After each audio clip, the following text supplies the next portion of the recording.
नमस्कार, बहुत बहुत स्वागत आपका अनादि टीवी पर। मैं हूं आपके साथ पारुल। स्पॉटलाइट देख रहे हैं। आज बात करेंगे मोदी का बूथ मंत्र।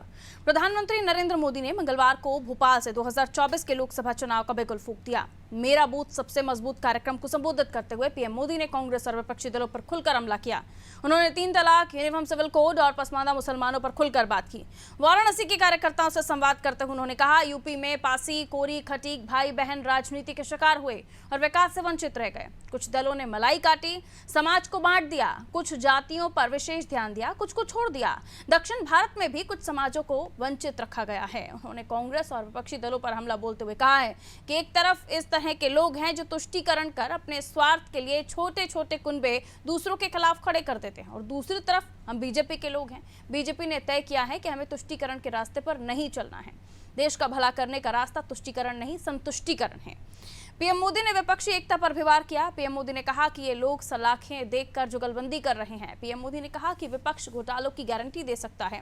उन्होंने ये भी कहा कि विपक्षी दलों के पास घोटालों का अनुभव है। मैं गरीबों को लूटने वाले हर घोटालेबाज पर एक्शन की गारंटी देता हूं। उन्होंने ये भी कहा है कि देश को लूटने वालों का पक्का हिसाब होगा। मध्य प्रदेश की धरती पर पीएम ने हर राज्य के बारे में बात की, लेकिन उनकी लिस्ट में यूनिफॉर्म सिविल कोड, 3 तलाक के साथ ही पसमानदा मुसलमानों का भी जिक्र है। इससे पता चलता है कि इन मुद्दों पर अब भाजपा आक्रामक शैली में चुनावी माहौल तैयार करेगी। आज इसी पर करेंगे हम चर्चा। इस पर क्या प्रतिक्रियाएं हैं राजनीतिक दलों की, सुनवा देते हैं आपको। प्रधानमंत्री नरेंद्र मोदी, उन्होंने पूरी तरह से कार्यकर्ताओं को संकल्प लेने के लिए कहा और उनकी वाणी और ओजस से कार्यकर्ताओं में आज एक बहुत बड़ा आत्मसंचार हुआ है कि हमें सिर्फ अपने बूथ तक को जिता करके भेजना है। अगर हमारा बूथ जीतेगा तो फिर हमारा देश जीतेगा। युवाओं के लिए कोई भविष्य नहीं दिखता उनके संवाद में, कहीं पर किसानों के लिए कोई भविष्य नहीं दिखता उनके संवाद में, और ख़ास तौर से जो देश के मध्यम वर्ग के लोग हैं, जो आम जनमानस है, उसको कहीं पर प्रधानमंत्री जी की बातों में कोई अपने हित को लेकर भविष्य नहीं दिखता। वो सिर्फ और सिर्फ चुनावी मूड में रहते हैं। अच्छा है, रहिए चुनावी मूड में, लेकिन आपके चुनावी मूड में रहने से देश को क्या मिला? तो जो ये सारी चीज़ें हैं, इससे ये पता चलता है कि प्रधानमंत्री सिर्फ और सिर्फ अपने पार्टी के प्रचार मंत्री बनकर रह गए हैं। उनका इस देश के आम लोगों से कोई लेना देना नहीं है। वो कहीं भी संवाद कर रहे हो, देश की जनता ने, युवाओं ने, किसानों ने, महिलाओं ने और आम आदमी ने अब इस सरकार को बदलने का मन बना लिया है। अब 2024 में बदलाव होने जा रहा है। 10वें साल प्रधानमंत्रित्व काल में नरेंद्र मोदी नारा दे रहे हैं, वही मेरा बूथ सबसे मजबूत। मोदी जी, आप ये कब नारा देंगे, मेरा यूथ सबसे मजबूत, मेरी जीडीपी सबसे मजबूत, मेरा किसान सबसे मजबूत, मेरा जवान सबसे मजबूत, मेरी छात्र महिलाएं सबसे मजबूत, मेरे देश का गरीब सबसे मजबूत। कब नारा देंगे? अब तो आपकी विदाई का समय आ गया। अगर आज भी आप अपने बूथ स्तर की मजबूती और सरकार बनाने की बात पे अडिग हैं, तो निश्चय ही इस देश का बंटाधार कर दिया आपने और आपकी सरकार ने। प्रधानमंत्री नरेंद्र मोदी जब बोल रहे थे तो सब लोग सुन रहे थे, और जैसे ही वो बोलकर चुप हुए, बाकी जगहों से प्रतिक्रियाओं का दौर शुरू हो गया। हर एक उनकी बात का विपक्ष की तरफ से जवाब आ रहा है, और इसी मसले पर आज हम बात करने की कोशिश करेंगे, क्योंकि प्रधानमंत्री नरेंद्र मोदी की बातों में जिक्र उत्तर प्रदेश का भी था, उत्तर प्रदेश के मुसलमानों का भी था, वहाँ की और भी जातियाँ, जिसको लेकर प्रधानमंत्री नरेंद्र मोदी ने कहा कि दूसरे दलों ने उनका उपयोग किया है। बहरहाल मिलियन मेहमानों से जो हमारे साथ चर्चा में जुड़ रहे हैं, राज शर्मा कांग्रेस से हमारे साथ जुड़ रहे हैं, प्रवक्ता हैं कांग्रेस के कृष्ण मोहन पांडे जी हमारे साथ जुड़ रहे हैं, प्रवक्ता भारतीय जनता पार्टी से मोहम्मद तारिक खान, प्रवक्ता हैं समाजवादी पार्टी से अरविंद तिलक, वरिष्ठ पत्रकार हमारे साथ जुड़ रहे हैं। अरविंद सर, बहुत बहुत स्वागत आपका भी, और तमाम मेहमानों का बहुत बहुत स्वागत। अरविंद सर, सबसे पहले आपसे ही मैं समझना चाहूँगी, जातियों को लेकर बात होती है और उत्तर प्रदेश में किस तरीके से चुनाव होते हैं सभी ने देखा है। जाति की बात ना हो तो समझो चुनाव अधूरा है। और जब प्रधानमंत्री नरेंद्र मोदी मध्य प्रदेश की धरा पर थे तो उनकी उस लिस्ट में उत्तर प्रदेश की कई सारे मुद्दों पर वो बात कर रहे थे, जहां उनने सीधे तौर पर विपक्ष पर भी प्रहार किया, तो दूसरी ओर एक उन जातियों को साधने की भी अपने भाषण में कोशिश की। आज लेकिन उन भाषण में से ही कई सारे अंश अलग अलग पार्टी प्रवक्ता निकाल कर उस पर बयान दे रहे हैं। देखिए, प्रधानमंत्री जी के संबोधन को कई आयाम से देखा जा सकता है। एक यह कि 2024 में लोकसभा का चुनाव है, उससे पहले तकरीबन 5 राज्यों में विधानसभा के चुनाव हैं। जी। अब चूंकि विधानसभा के चुनाव पहले होने हैं, तो स्वाभाविक रूप से जो उसका निष्कर्ष आएगा, जो उसका रिजल्ट आएगा, उसका जो है परसेप्शन बनना तय है। अगर यह बाजी जो है भाजपा के हाथ में लगती है, तो भारतीय जनता पार्टी का उत्साह चरम पर होगा। लेकिन अगर कहीं उसे शिकस्त मिलती है, तो स्वाभाविक रूप से जो विपक्ष है, यह साबित करने में जुटेगा कि भारतीय जनता पार्टी की 2024 में विदाई तय है। लेकिन सवाल इतना भर नहीं है। सवाल इससे बढ़कर के सवाल यह है कि क्या विपक्ष जो है जिस लामबंदी की तरफ आगे बढ़ रहा है, क्या वह एकता स्थापित होगा? अगर मान लीजिए एकता भी स्थापित हो गया, तो क्या वह जो है डिलीवर कर पाएगा? महत्वपूर्ण बात एक और भी है। प्रधानमंत्री ने जिस तरह अपने संबोधन में जो है यूसीसी का मसला उठाया, समान नागरिक संहिता का, जातियों को लेकर के जिस तरह उन्होंने कहा कि उत्तर प्रदेश में और बिहार में और कुछ दक्षिण के राज्यों में जिस तरह कुछ हाशिए की जो जातियां हैं उनको किनारे लगा दिया गया, कुछ जातियों का भला किया गया। स्वाभाविक रूप से जो जातियों का खौलता हुआ कुंड है भारत एक किस्म से, उसके तरफ प्रधानमंत्री ने इशारा किया और उन्होंने कहा कि चूंकि हमारी पार्टी जो है सभी जातियों का समावेशी विकास को लेकर के आगे बढ़ती है और हमारी पार्टी की कोशिश रहती है कि हम एसी में बैठ करके नहीं, बल्कि जो है जमीन पर उतर करके बूथ स्तर पर जो है काम करें। देखिए, उनका जो संबोधन था वो मध्य प्रदेश से था। मध्य प्रदेश जो है भारतीय जनता पार्टी का प्रयोगशाला कहा जाता है और लगभग 15 साल से वहां पे शासन है। और प्रधानमंत्री जी की कोशिश यह है कि ये जो 5 राज्य हैं, विशेष रूप से जो आपके राजस्थान है, छत्तीसगढ़ है, मध्य प्रदेश है, यहाँ जो है दोबारा वापसी हो जाए। लेकिन इतना आसान भी नहीं है, क्योंकि राजस्थान में तो माना जा रहा है कि भाजपा की वापसी हो सकती है, लेकिन मध्य प्रदेश में और छत्तीसगढ़ में जो है कहीं ना कहीं जो है लोहे के चने चबाने पड़ेंगे, क्योंकि एंटी इनकम्बेंसी के अलावा जो ढेर सारे स्थानीय मुद्दे हैं, इस वजह से जो है वहां पे कड़ी टक्कर मिलनी तय है। लेकिन हाँ, उनका जो एक अपना परसेप्शन है प्रधानमंत्री जी का, आप देखेंगे, मैं तो सभी राज्यों का लगभग विधानसभा और लोकसभा का जब मूल्यांकन करता हूं, तो जब लोकसभा का चुनाव होता है तो 15% से लेकर 20% तक जो है वोट भाजपा का बढ़ जाता है। उदाहरण के लिए देखिए, 40% जो है 41% मध्य प्रदेश में भाजपा वोट पाती है विधानसभा में, और जब लोकसभा का 1 साल बाद होता है तो 58% पाती है। इसी तरह आप कर्नाटक में देख सकती हैं, राजस्थान में देख सकती हैं। यानी एक सेक्शन ऐसा है जो केंद्र का राजनीति को और राज्यों की राजनीति को अलग देखता है।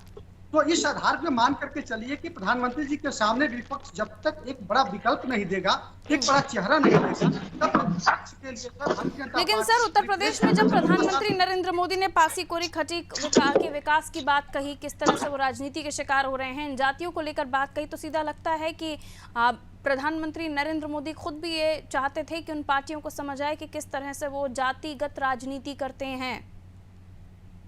संक्षेप में जी मेरा जी कहिए अरविंद सर, जल्दी से संक्षेप में कहिए। देखिए, अब उत्तर प्रदेश के अलावा देश के जो अन्य राज्य हैं, वह जातियों की सियासत जो है अब नेपथ्य में जाती दिख रही है। अब जो है डिलीवरी सिस्टम जो है पर्कुलेट कर रहा है, तेजी से पर्कुलेट कर रहा है।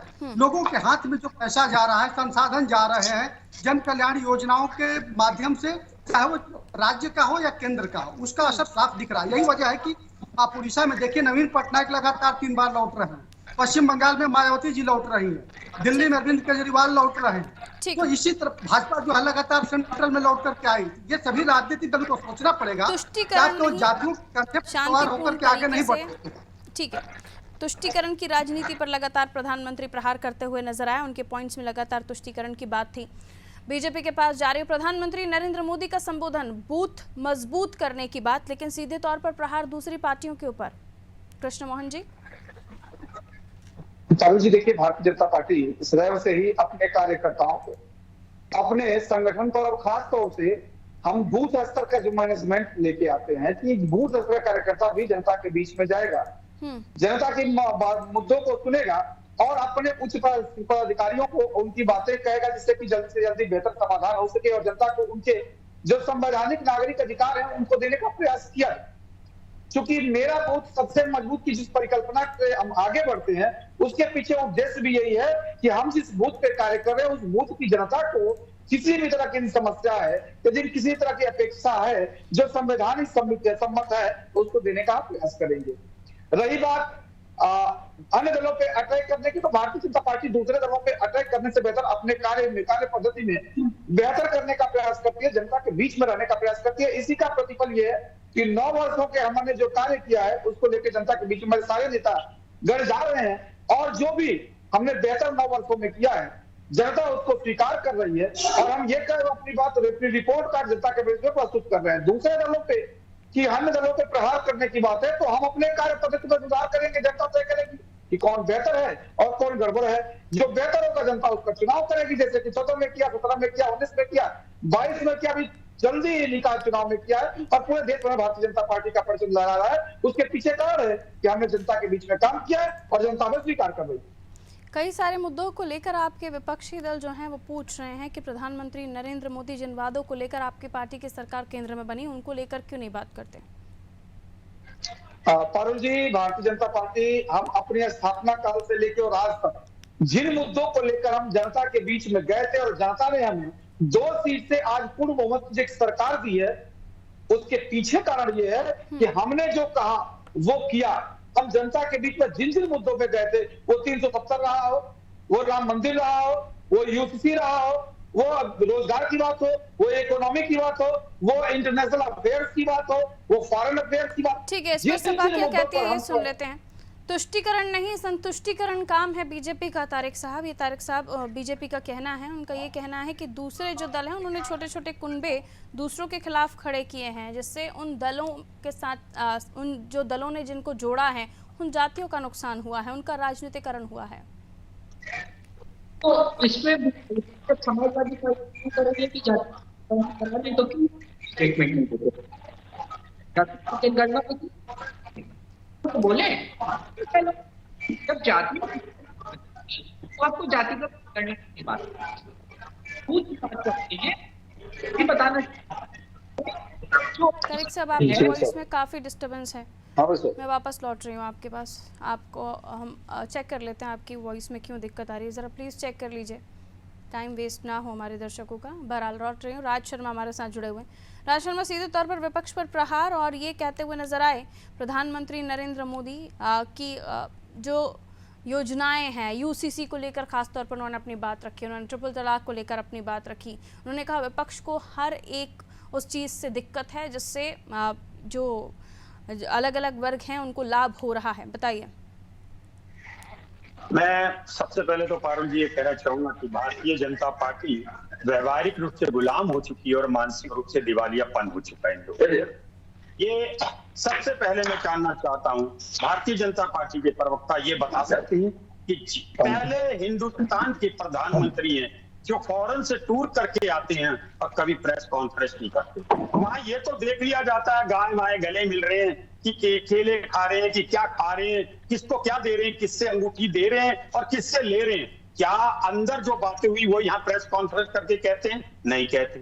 दूसरी बात मैं ये कहता हूं कि अभी इन्होंने वाराणसी में जवाब दिया, जैसा कि आप भी बता रही हैं कि खटिक पासी कोरी इन जातियों को छला गया। 9 साल से क्या कर रहे थे? इन्होंने दिल की बात कही। भारतीय जनता पार्टी ने इन जातियों को छला। अब मैं एक तीसरी बात और कहता हूं, आप कहते हैं कि बच्चों को पढ़ाने से पहले उनको ट्रेनिंग दो। माननीय ये कौन सी शिक्षा देना चाह रहे हो? आपके पास स्कूल में बैठने के लिए फर्नीचर नहीं है, आपको बच्चों के लिए जो ब्लैक बोर्ड है वो नहीं बने हुए हैं, और आप कहते हैं कि बच्चों को शिक्षा दीजिए। ये कौन सा काम बता रहे हैं आप? चौथी बात, मैंने पहली बार देखा कि भारतीय जनता पार्टी के जो नेता हमारे देश के प्रधानमंत्री है वो हमारे प्रधानमंत्री की तरह काम ना करके सिर्फ भारतीय जनता पार्टी के लिए काम करते हैं। क्या ये पब्लिक नहीं देख रही है? क्या ये बच्चा नहीं जान रहा है? क्या आज जो देश का बच्चा इंजीनियरिंग करके डॉक्टरी करके निकल रहा है उसे पता है कि हमें प्राइवेटिज्म की तरफ झुका जा रहा है, हमें एक गुलाम बनाया जा रहा है? आज का जो बच्चा है जो सन 2014 में 18 का होगा, 18 और 9 या लगभग 25, 26, 27 साल का हो गया, उसे पूर्ण ज्ञान है कि ये भारतीय जनता पार्टी ये दीमक है जो भारत को धीरे धीरे खा रही है और ऐसा घुन लग चुका है। अगर इस घुन को 2024 में खत्म नहीं करा तो इस देश का नाम लेने वाला कोई नहीं रहेगा। एक और बात कहना चाहूंगा, आप हर वक्त ये दिखाने की कोशिश करते हैं जैसे आप रॉबिन हुड। हंसने की बात नहीं है गुरु, हंसने की बात नहीं है, जमाना आप पे हंसेगा भी। अभी देखना, आप पे हंसेगा, आप लोगों को आपके घमंड ने मार दिया है, खत्म कर दिया आप लोगों को।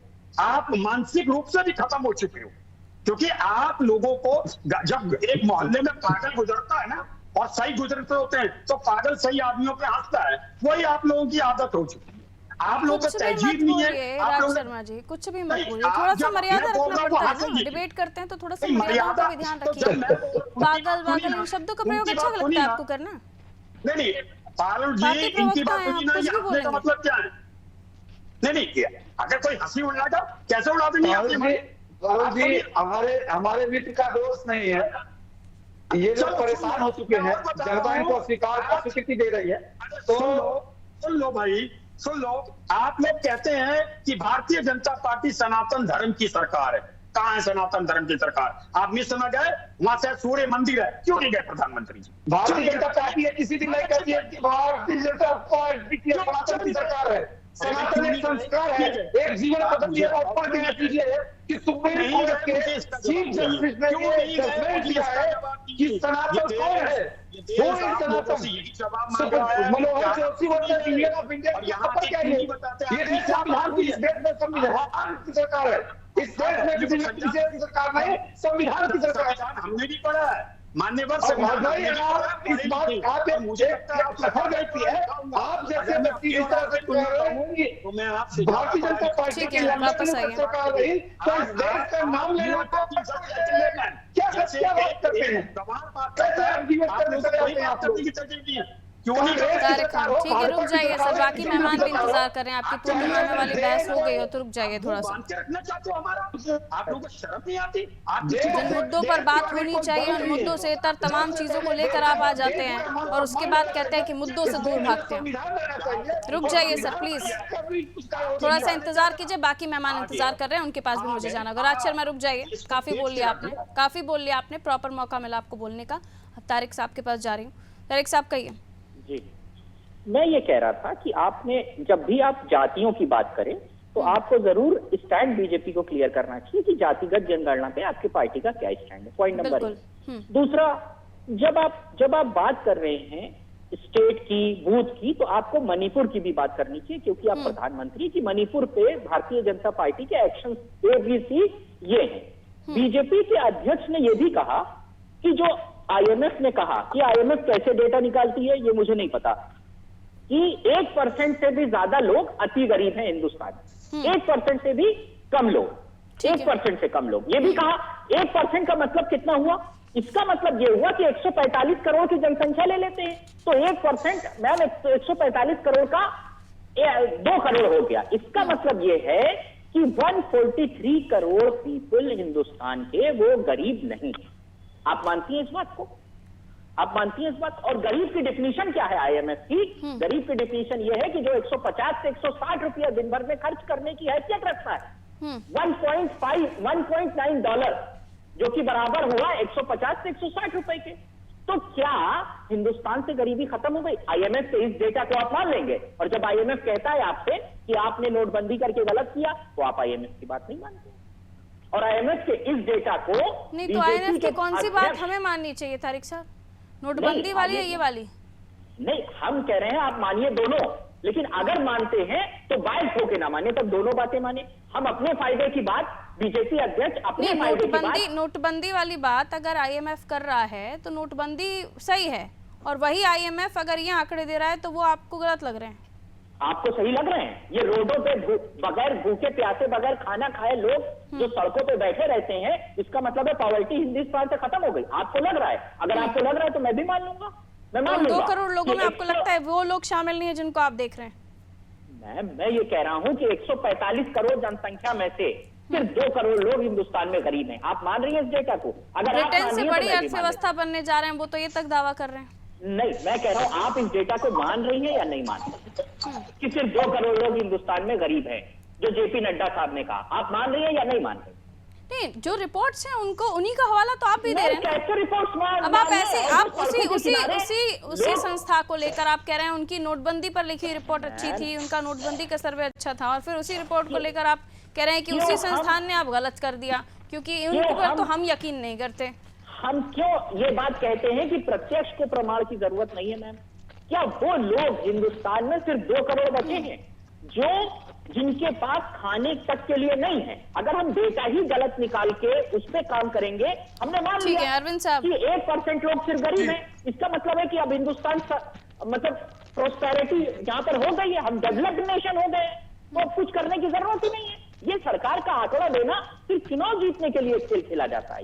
ये गलत आंकड़ा, इसको माना ही नहीं जा सकता। कैसे अरविंद मान लेंगे? साहब, आंकड़ा जो प्रधानमंत्री नरेंद्र मोदी ने मंच से दिया, कार्यकर्ताओं को 10 लाख कार्यकर्ताओं को संबोधित करते हुए, अति गरीबी 1% से कम हो गई है, भारतीय जनता पार्टी दुनिया में सबसे बड़ी पार्टी है, और उन्होंने कहा कि भारत की गरीबी 22% घटकर 10% हो गई है, और ये इंटरनेशनल मॉनेटरी फंड के आंकड़े हैं जिसे तारिक साहब उनकी पार्टी नहीं मानती। पारुल जी, मैं जितना समझता हूँ, देश की राजनीति को जितना अब तक पढ़ा समझा हूँ, तो देश आंकड़ों से नहीं चलता है, देश धारणाओं से चलता है। चाहे विश्व बैंक का आंकड़ा हो, IMF का आंकड़ा हो, विश्व आर्थिक मंच का आंकड़ा हो, UNO का आंकड़ा हो, यह देश जो है कभी आंकड़ों से बहुत प्रभावित नहीं हुआ। यह देश जो है प्रभावित होता है डिलीवरी से, प्रभावित होता है कानून व्यवस्था से, प्रभावित होता है, और जो एक राजनीतिक नजरिया जो होता है राजनीतिक दलों का या जन कल्याणकारी योजनाएं होती हैं, उससे प्रभावित होता है। आपने देखा कि 2009 में डॉक्टर मनमोहन सिंह की सरकार जो किसानों का कर्जा माफ की, वो सरकार दोबारा सत्ता में आने में कामयाब रही। तो देश की जनता जो उन आंकड़ों से कोई लेना देना नहीं है। हाँ, यह सच्चाई हो सकती है कि गरीबी कितना है, लेकिन हम लोग तो देख रहे हैं सन 70 से गरीबी हटाओ का नारा दिया जा रहा है, और कितना गरीबी हटी है सभी राजनीतिक दल जो है अपने कार्यकाल में उसका मूल्यांकन कर सकते हैं। महत्वपूर्ण बात यह है कि आम आदमी के हाथ में जो है कितना कुछ आ रहा है, वो जीवन कैसे किस जी रहा है। राजनीतिक दल ने कितना गरीबी हटाने में अपना योगदान दिया और क्या प्रयास हुए, इन पर भी एक सर्वे, एक पूरी रिपोर्ट तैयार होनी चाहिए। कृष्ण मोहन पांडे जी, और इसमें आपकी पार्टी का भी कार्यकाल शामिल होना चाहिए।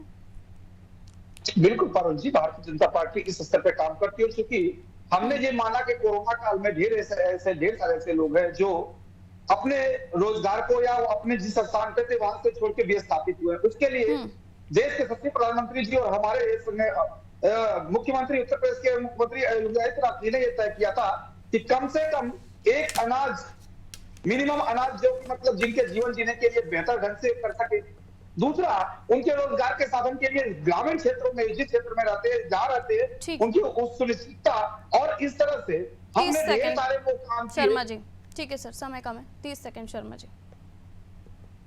मैं तो सिर्फ इतना ही कहना चाह रहा हूं, बस मैं ये चाहता हूं कि जो भारतीय जनता पार्टी है, ये जो बोलती है, ये जो समझाती है, एक तो इनके अंदर एक शुतुरमुर्ग की तरह हो चुकी है। इनको ये लगता है जो ये कह रहे हैं वही सही कह रहे हैं। मैं सिर्फ इतना कहना चाहता हूँ, देश की जनता से आपने झूठ बोल के 2 बार सत्ता ले ली है। एजेंसियां भी तो कह रही हैं सर, अकेला बीजेपी कहे तो चलिए आप उसको मत मानिए, लेकिन एजेंसियां भी बहुत कुछ कह रही हैं। सभी एजेंसियों को नो करिएगा तो फिर मानिएगा कुछ नहीं। अभी देखिए, तारिक भाई ने एक बात पूछी थी, देखिए उसका जवाब उन्हें भी नहीं।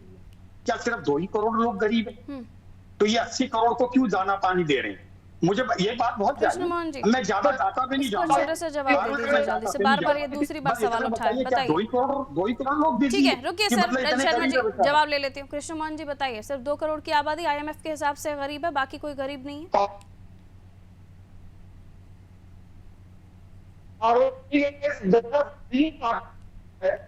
कोई भी देश जो एग्जीक्यूशन करता है,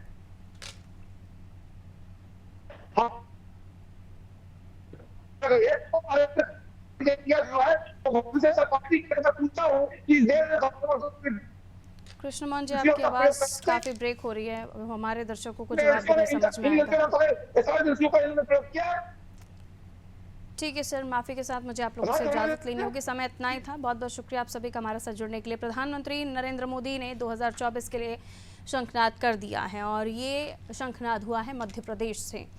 देश का दिल मध्य प्रदेश, मध्य से मोदी का मंत्र, और ये मंत्र जो निकला है उसने कई सारे मुद्दों को छुआ है। उत्तर प्रदेश में जातियों की बात की जाए, पसमानदा मुसलमानों की बात की जाए, अलग अलग राज्यों से निकलने वाले तमाम मुद्दों को प्रधानमंत्री नरेंद्र मोदी ने अपने संबोधन में शामिल किया, और कार्यकर्ताओं को टिप्स भी दिए, मंत्र भी दिए, और साथ ही ये भी बताया कि किस तरह से अलग अलग राजनीतियों का उपयोग, राजनीति में जातियों का उपयोग हुआ है और दलों ने किया है। तुष्टीकरण की बात प्रधानमंत्री नरेंद्र मोदी करते हुए नजर आया। उसमें उन्होंने साफ तौर पर कहा कि तुष्टीकरण नहीं, संतुष्टीकरण है, अगर हम देश को सही रास्ते पर लेकर जा रहे हैं। उन्होंने कहा कि हम देश को देश में भला करने का रास्ता ढूंढ रहे हैं। ये तमाम मुद्दे थे जो प्रधानमंत्री नरेंद्र मोदी के संबोधन में थे। इसके अलावा प्रधानमंत्री नरेंद्र मोदी जब विपक्ष पर बरसे तो खुले तौर पर विपक्ष की तरफ से भी जवाब आना शुरू हुए, जिसमें प्रधानमंत्री नरेंद्र मोदी और भारतीय जनता पार्टी से कई सारे सवाल पूछे। उसमें मुद्दा था महंगाई भी। दीजिए इजाजत, रखिए अपना ख्याल। नमस्कार।